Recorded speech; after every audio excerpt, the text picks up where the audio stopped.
Dark Knight's Metal, The Wild Hunt. So this is a Dark Knight's Metal tie-in, and I believe it's actually the second to last issue in the Dark Knight's Metal event. After this, there's Dark Knight's Metal number 6, and that's it. The Dark Knight's Metal event is over, which kind of sad to see because I've enjoyed the hell out of this run.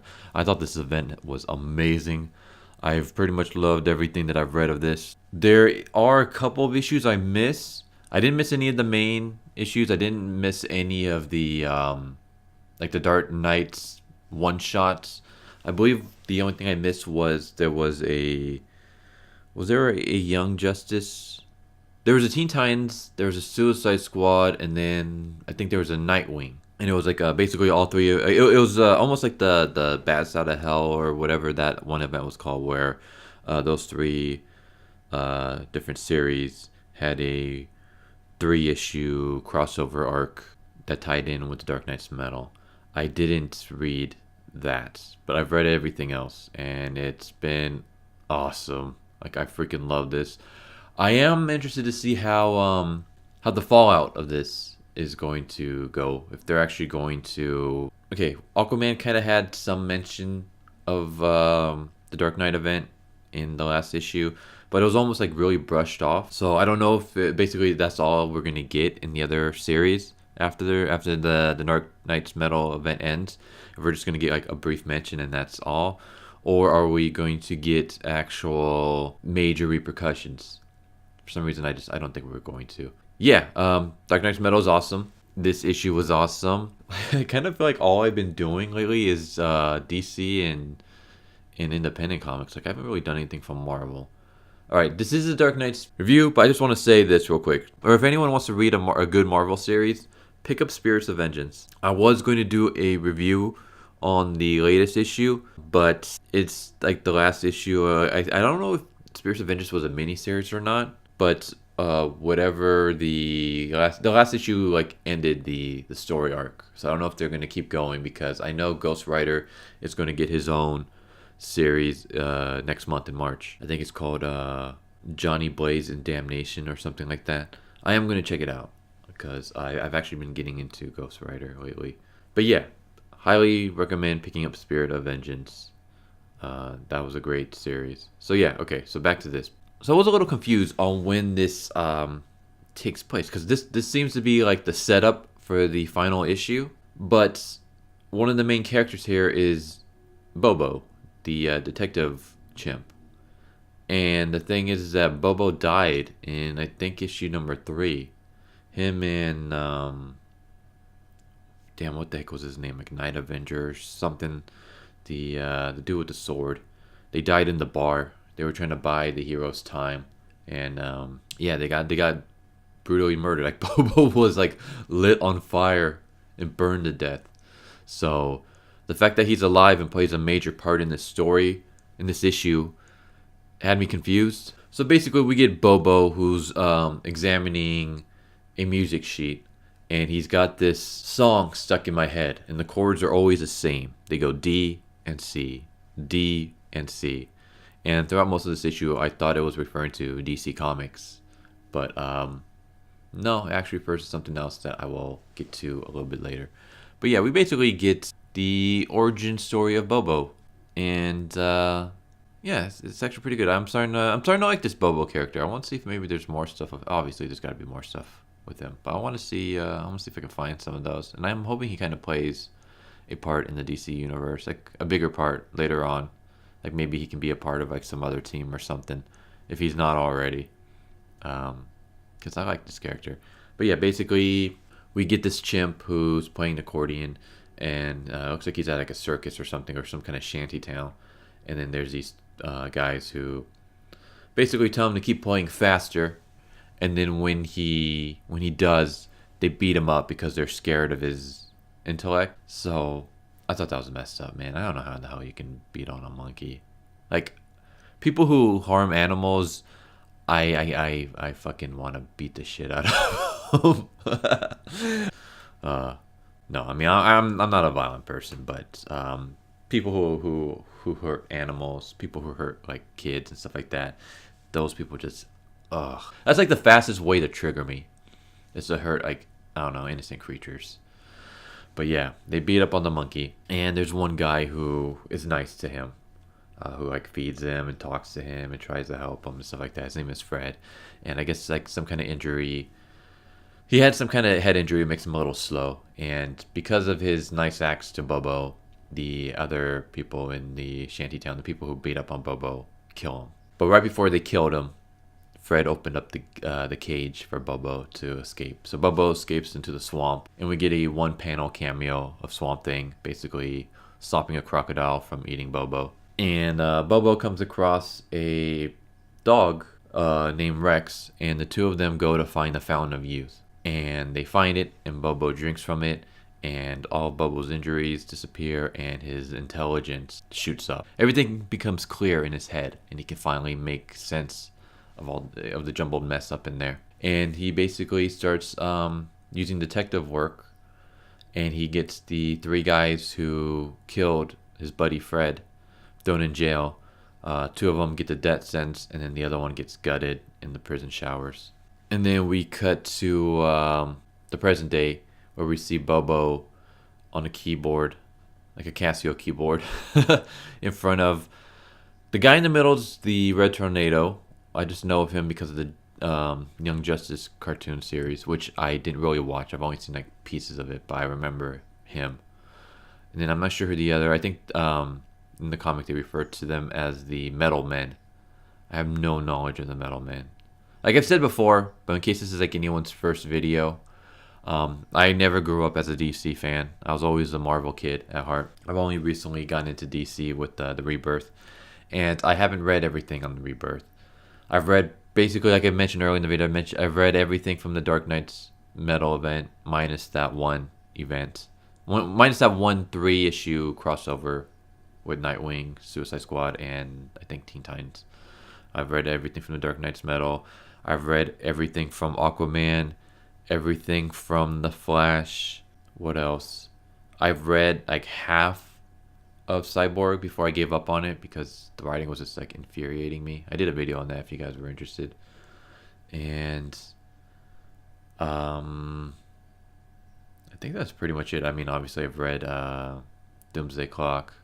Oh, Red Hood and the Outlaws, Supergirl, and I read a little bit of Batgirl and the Birds of Prey before I gave up on that because that was like an SJW mess with terrible writing and characterization and really god-awful art and a bunch of contradictions. And I don't mean contradictions with the DC universe. I mean contradictions within the story itself. Like something that happened in the first in the first page of the issue would get completely contradicted by the end of the issue. Like the writer feels like he has no idea how to tell a simple story. Like he needs to outline his stuff because yeah, he keeps contradicting things. But yeah, so my knowledge of DC isn't the greatest whatsoever. Oh, and Deathstroke. So yeah, my knowledge of DC isn't the greatest. So I don't. There's a lot of things that I don't know. I'm the Metal Men being one of them. I have no idea who they are. I think they're like immortals, right? Or are they robots? Are they also robots? I know Red Tornado is a robot. I don't know if the Metal Men are also robots. Maybe they are because they're metal men. Yeah, basically, we got a doomsday scenario going on, and Bobo is trying to figure this out, along with Dr. Marrow and then Dr. Magnus. I don't know who these characters are, and a bunch of other, characters. And apparently, Dr. Marrow believes that the chimp is losing it. Like he's starting, like his intelligence is starting to dwindle down, and like physics is being thrown out the window. Like basically they run a test, and they discover that like water is boiling at like I think 106 degrees. Yeah, 106 degrees. So like physics is being all thrown off, and basically they believe that the heroes need to get to the House of Heroes. And that's the only way to like save the multiverse. So then we cut to our heroes. Well, we cut to Flash, Cyborg, and Raven. I'm surprised Raven was in here because she hasn't appeared in any of the other Dark Knight's Metal events. But by the way, I did read she has a new series, and I read the first issue. I don't know if I want to pick it up because the first issue was okay, but it was also just kind of, it was weird, and it was kind of jumbled. Maybe the writer did it on purpose. You know what? I might give it like another issue. I might read issue number 2 and then see how that goes. Maybe judge it based off that. Because I like the character. Raven is an awesome character. From what little I've seen of her and read of her, especially in this issue, she's like super badass in this issue. That's okay. That's the one thing I want to point out about Dark Knight's Metal. As awesome as the event and stories are themselves, the characters. Like this issue, this series makes me want to go check out all the other characters. Like I never had any interest in Wonder Woman whatsoever. I always found her just to be kind of, I don't know, boring. Kind of like Superman and Batman. I never really cared. Well, Batman, I like everything but his personality. His personality rubs me the wrong way, and I don't want to read a story with a character like that as the main character. But Superman I always found kind of boring. And Wonder Woman, she never did anything to interest me. I mean, okay, she's good looking, but other than that, like nothing there really grabbed my attention. But after reading the issue number 5 of Dark Knight's Metal, I was like, okay, if Wonder Woman is like this, then I'm definitely going to check her out because she came across as a fucking badass. Like she was so awesome in that issue. So same thing with Raven here. I know of Raven from the Teen Titans show, the original, not the Teen Titans Go, which I think is stupid. I don't know why they did that. Like the classic original version was so much better. But yeah, Raven came across like a huge badass in this issue, and I really want to see more of her. So I'll probably check out issue number 2 of her standalone series. So yeah, they're basically in the Ultima Thule, and they're going through the multiverse bleed, and they're basically just going through a bunch of universes, and they're being chased by the Wild Hunt. Or I guess that's the name of the group. Basically, they're being chased by the Dark Knight Metal Knights, Barbados's men, the dark versions of Batman. I don't know what. I guess they're called the Dark Metal Knights. Yeah, they're being chased by them. Man, this review is going to be hard because I don't know if I can explain everything that goes on in this issue. I'll give like just like a very basic outline because this is more of a review rather than a summary. Plus, I want you guys to pick up this issue. Like, so yeah. If you guys don't want to watch the rest of this review, all I'm going to say is highly recommended. Buy it. It's awesome. I loved it. It's cool. Raven comes across as a badass. Story is cool. Like Bobo is so awesome. I want to see more of Bobo. I want to see more of Raven. Yeah, basically we seem to get little seeds of mutiny. Not really, but kinda. Basically, the Drowned, the female version of Batman, says, you can hear it, can't you? The scream of a universe in agony, echoing soft and distorted through the bleed, as if through water. I hear the slightest tenor of my father, Martin. So I guess Martha became Martin in her version. His final scream in the alley. You must too, Dawnbreaker. And then Dawnbreaker says, Martha. It was Martha for us. So basically, as we all know, they joined Barbados to be heroes. Like they lost their loved ones and they joined Barbados so that they can save their loved ones.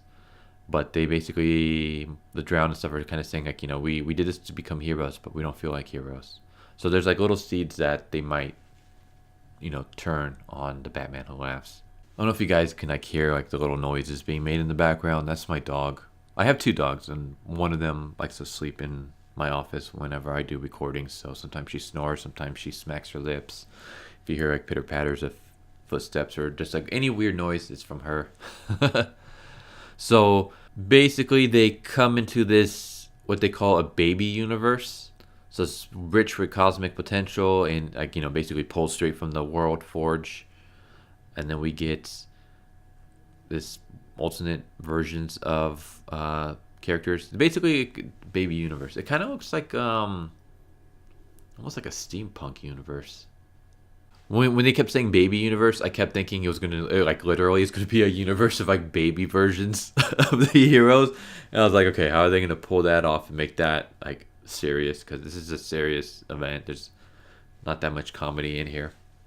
But I guess they mean baby universe in the terms of like technology and also in terms of how long the universe has been around. But as soon as they enter the universe, basically a doorway opens and then the Dark Metal Knights come through, and then we get a fight. And yeah, this is where Raven comes across as badass. I just kind of love this. Like Dawnbreaker's like, you, the goth. What darkest black I choke the light. No brightest day escapes my sight. Initiating blackout. And then Raven's like, my dad's a demon. That doesn't make me a goth. I like all kinds of music. So make your darkest constructs, little Bruce. You can't scare a daughter of hell. Basically, she gets double teamed by Dawnbreaker and the Drowned, but she teleports out and she basically she takes control of Dawnbreaker's constructs and uses it against them. Like I was like, oh man, that's so badass. Raven's just I can't say enough how amazing she comes across in this issue. Like I want more of her. So we get a fight between Cyborg Batman and regular Cyborg while Raven beats the crap out of Dawnbreaker and holds her own against the Drowned.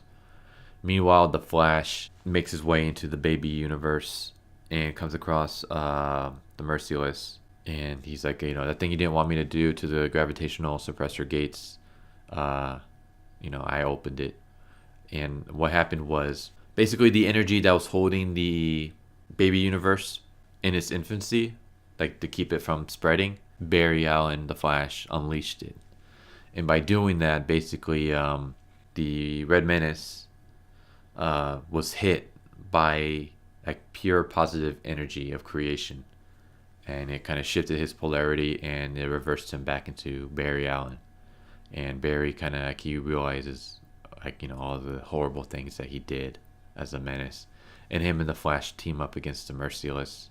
And then we cut back to Raven and Cyborg, who are kind of starting to get beat up, but Cyborg basically is able to regroup and fight off the Drowned and Cyborg Batman. What was his name? Murder Machine. And he sends them back to their ship.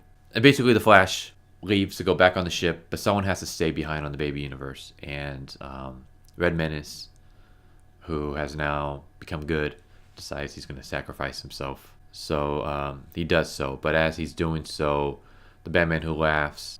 Because basically that was his plan all along. His plan all along was for the Flash to open up the gate. Back with Bobo, like everyone's kind of celebrating because they think they did it right, except for Bobo, because Bobo's like, something's wrong. Like he's the only one that realizes that something isn't, something's not right. So he awakens Red Tornado, and Red Tornado starts freaking out. Like, you opened up the door, the gateway. Like it wasn't just a door to purity. It was like a door to the dark. Like you've let. I'll just read it out because it's kind of hard to explain. You don't understand the door, the challengers. We were headed on the divine frequency to the House of Heroes, but we opened the door to Barbados, to the dark. We were poisoned, aimed at the heart of hope. We turned back. We came home, closed the door as fast as we could. Evil exists. We underestimated the power, the skill, and reach of our adversary. We carried it home with us. They plan to inject a fatal dart into the heart of the multiverse and watch it die. So it's been a trap all along. And basically Flash gets on the ship, and the Raven's like, we're a poison dart fire straight at the heart of everything. Like they wanted us to do this. They weren't hunting us, they were aiming us like a missile. And then we basically get to the heart of the universe. And basically we see, the Batman Who Laughs says, 100 trillion hopes and dreams, 100 trillion futures, over faster than you can say door. So basically, 100 trillion different potential universes gets destroyed. Basically everyone's like, preparing for the end. Like they know they only have like a little while left. But Bobo's like, freaking out. He's trying to get people to help him because he still has that song stuck in his head. He's trying to make sense of it. And all of a sudden he hears a voice from Stubbs. Stubbs is like a pirate chimp. I mean, he looks like a pirate. Either a pirate or he looks like something from the Revolutionary War. Stubbs appears like in Bobo's head. And he says, we super chimps gotta stick together till the end, I say. DC, you wonder what it meant. But think about it, Bobo, brother. Detective Chimp. We've watched your life. Immortality has its rewards. We got this fixed back in the 2067. The 53rd world is here to help. Which I was like, wait, I thought there was only 52 worlds. But I guess there's actually a 53rd world. And the 53rd world is is chimp versions of all the superheroes, and all the Chimp versions are ready to save the universe, and yeah, to be concluded in Metal number 6. So yeah, there's a Chimp version of all the of all the heroes, and that's the 53rd world, which makes me wonder if they're gonna do more with that. If there's gonna be like 53rd world, like spin-off series. But yeah, that was the end of the Wild Hunt, and we got one more issue to go, and Dark Knight's Metal is over. Um, I really liked it. I glossed over a lot of things because the story is it's really hard to explain. You just gotta read it for yourself, and I highly recommend that you do because it's an amazing series. And it's an amazing issue from an amazing series. Bobo and Raven were like the standalone characters to me in this issue. Both came across really awesome, and I want to see more of them. I'm pretty much positive we're going to see more of a Bobo in the next issue, since the Super Chimps seem to be the answer to saving the Dark Knights, to saving the multiverses. A bunch of monkey versions of a bunch of chimp versions of superheroes are the answer. I want to see how they pull that one off. But yeah, I would recommend picking it up. Really great read, and yeah, hope you guys enjoyed this video, and catch you guys all next time. Later.